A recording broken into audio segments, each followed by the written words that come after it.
happened in the fall of 2021 when I was living alone in a rented townhouse in southern Illinois. It was my first time ever living by myself, and even though I was technically an adult, 27, with a full-time job and a stable routine, I still had a lot of nerves about the idea. I'd just gone through a rough breakup, and I thought the silence and solitude might help me process everything.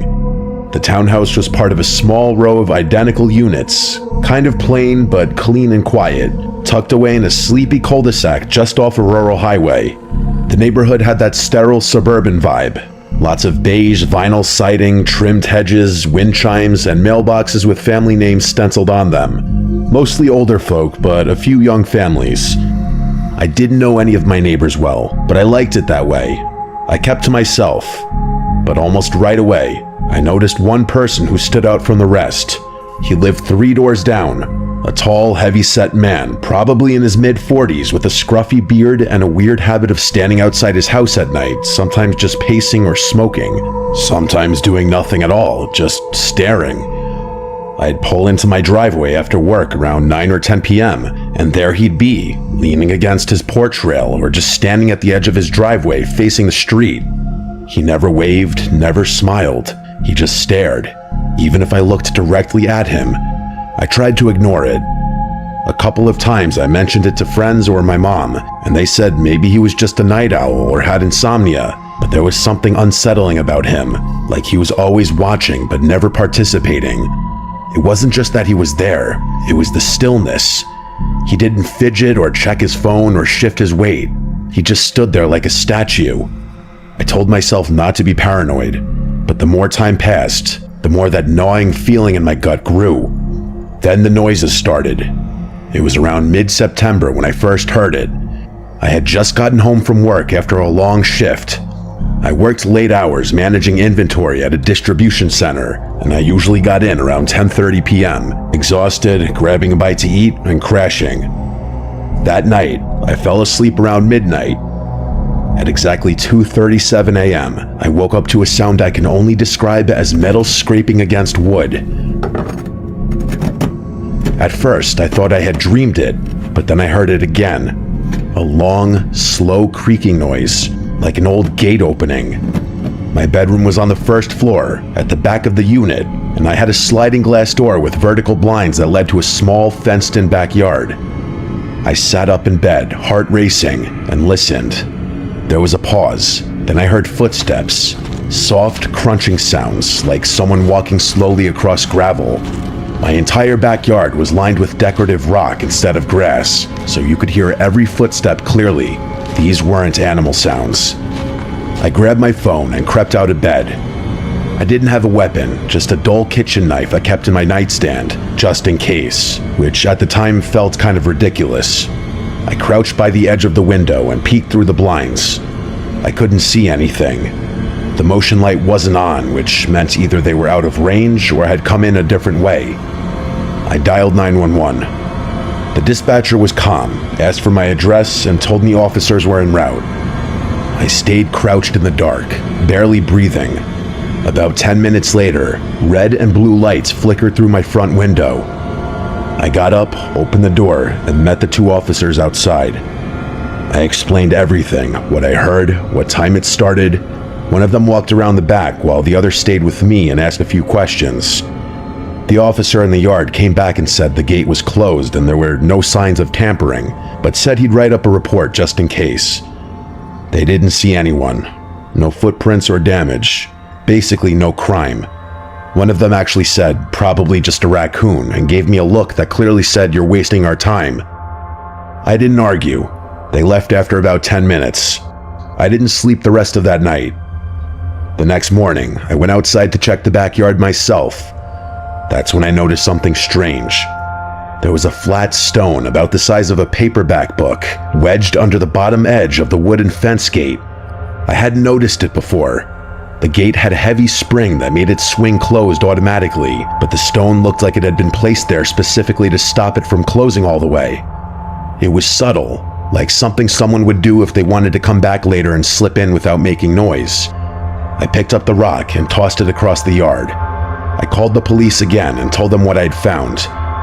They told me they'd note it in the report, but again said there wasn't much they could do. I asked if they could talk to any of the neighbors or check for cameras. They said no, unless a crime was committed, they couldn't investigate. I felt like I was losing my mind. 2 nights later, it escalated. At exactly 2:14 a.m., I woke up again, this time to the sound of my back door handle turning. The handle rattled gently at first, like someone testing it, then a harder jiggle, like someone trying to open it. I sat up in bed, heart hammering.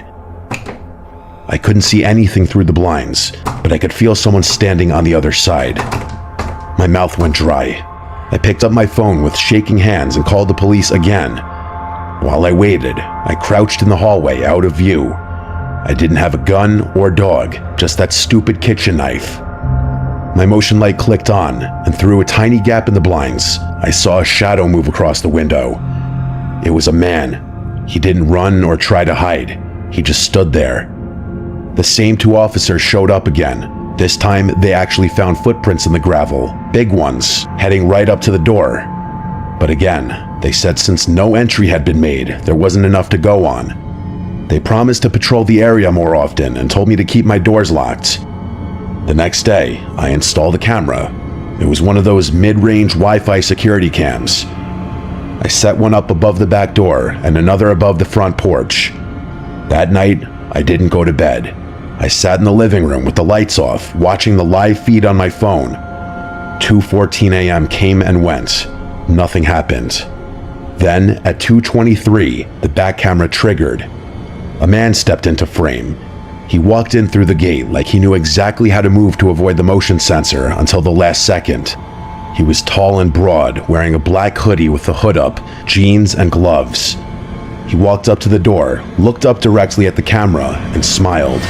A slow, stretched-out grin. Then he backed up, still staring, and disappeared into the dark. I called the police again, and they came back, watched the clip, and admitted that yes, it was unsettling. But since he didn't break in, didn't damage property, and didn't appear to be armed, there was still allegedly nothing they could do. They wouldn't even ask the guy down the street to check his doorbell cam. I begged them. They said their hands were tied. That night, I packed a bag and slept at a hotel. When I came back the next day, I found 4 muddy handprints on the glass door. 2 high up and 2 low, like someone had crouched down and just rested their hands there for a while, staring in. I moved out a week later. I broke my lease and forfeited my deposit. I didn't care.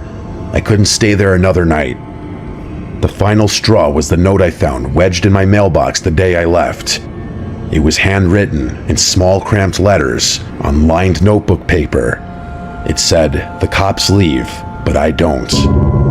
I filed one last report. The officer I spoke to that time looked genuinely disturbed by the note. He promised they'd do a wellness check on the neighborhood, but it was too late. I never went back. About a month later, I got a message on Facebook from a girl named Kayla.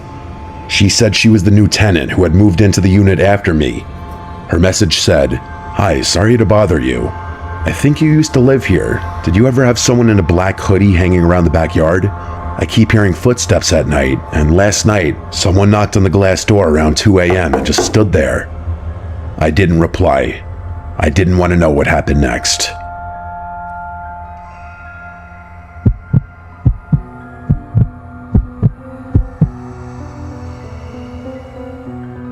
I work for a property preservation company. Basically, we handle foreclosed homes, securing them, cleaning them out, winterizing them, sometimes even boarding them up if there's been vandalism. It's not glamorous work, but it pays well, and for the most part, it's quiet. You spend a lot of time alone in houses that used to belong to people who are long gone. Sometimes it's sad, sometimes it's just boring, but every once in a while, you get a house that feels unsettling.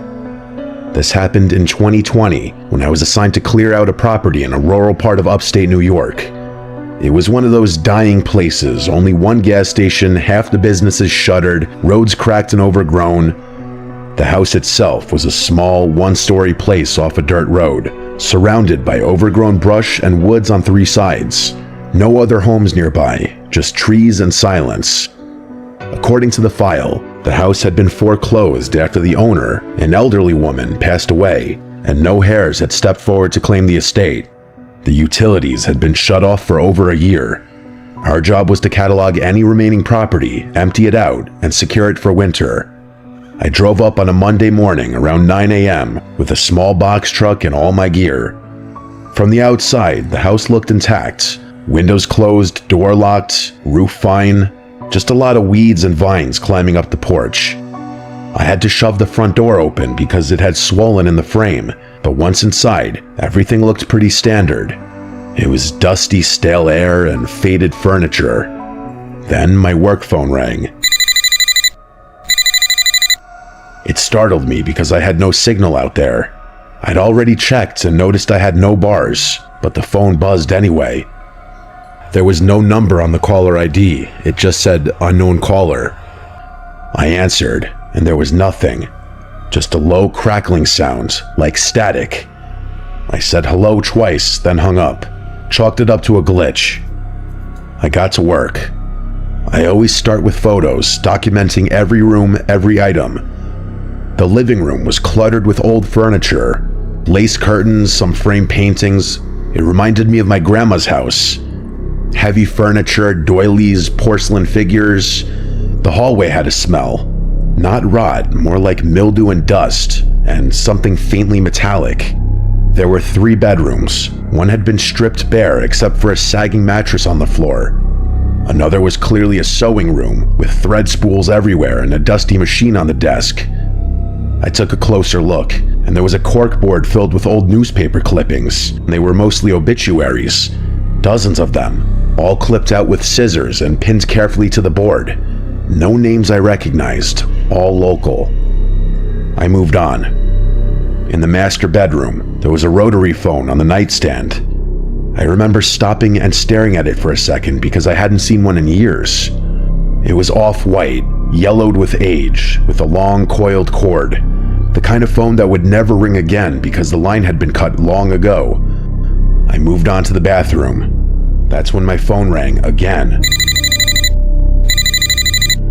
It said unknown caller again. This time I hesitated. I picked it up, stepped out into the hallway, and answered.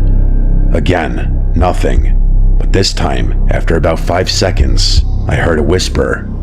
Very soft, so quiet I could barely make it out. It said, "Don't answer the phone in the bedroom." Then the line went dead. I stood there, frozen, heart pounding. The house was dead silent. I checked the windows, all closed.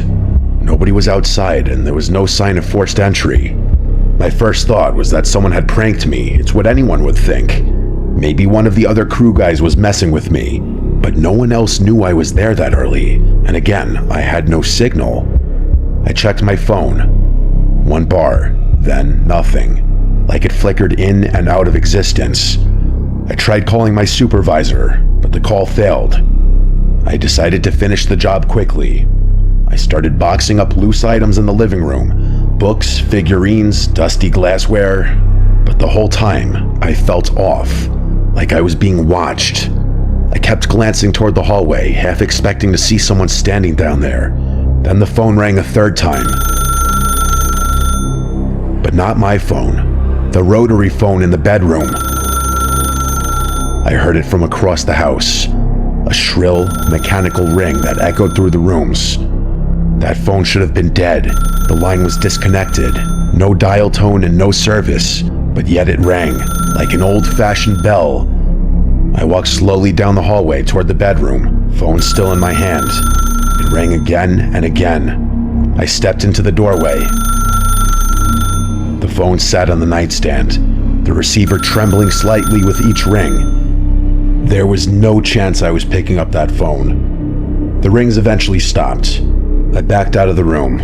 I wanted to leave, but part of my job was securing the property, and I still had to check the basement. I almost said screw it, but something made me keep going. Maybe it was pride.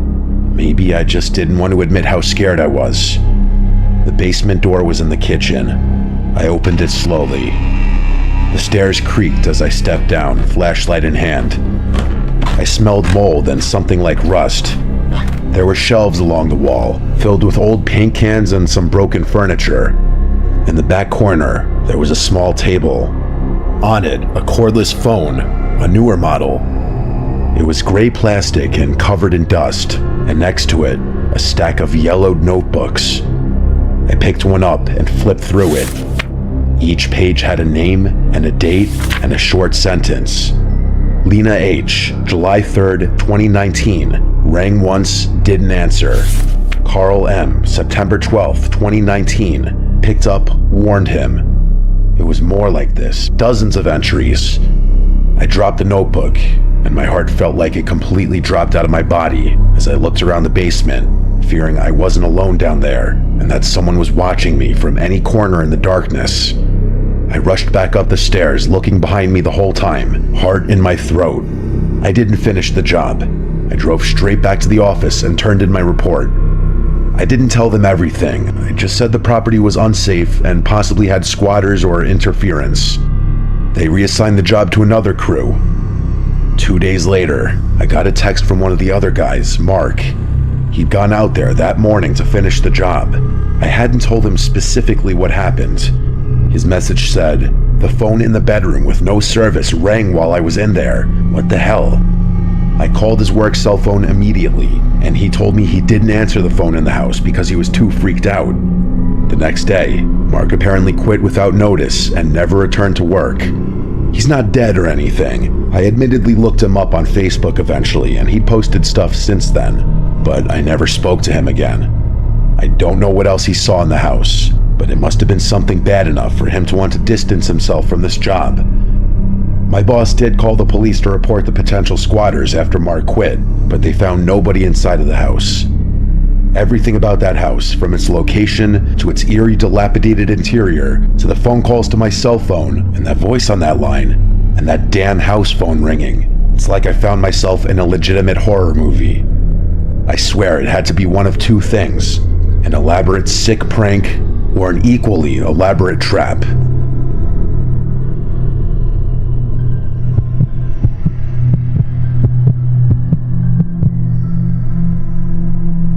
This happened in 2019.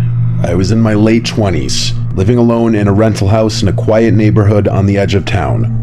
It wasn't a fancy place, just an older one-story house with creaky floors, thin walls, and a small backyard. But it was cheap, and it came with a basement, which I used to store extra furniture and tools and stuff. I moved in that spring, and for the first few months, nothing strange happened. The house had its quirks. Some pipes rattled when you turn on the shower, and there was this one kitchen cabinet that always swung open on its own, but nothing unusual for a place that old. The only part I didn't like was the basement. The door was in the hallway next to the bathroom. It was heavy and stuck a little when you opened it, and the light switch for the basement was actually halfway down the stairs, which meant you had to walk down a few steps in total darkness before you could reach it. The first time I went down there, I honestly felt weird. Not scared exactly, but uneasy. The single bulb didn't do much to light the corners, and the whole place smelled like old wood. But I didn't have any reason to be down there for long, so I stored my things, shut the door, and didn't think much of it. That changed around late October. I had just gotten home from work. I'm a night shift security guard, so I usually get home around 3 a.m., and I was heading to the bathroom before bed when I heard something. It sounded like a faint knock. 3 soft taps. It came from behind the basement door. I froze in place. At first, I thought maybe I imagined it. Maybe it was the pipes or the house settling. But as I stood there, holding my breath, I heard it again. 3 distinct knocks. I backed up a few steps and stared at the door, and then I waited. There was just silence now. I remember whispering to myself, "It's just the house," even though I didn't really believe it. I didn't open the door.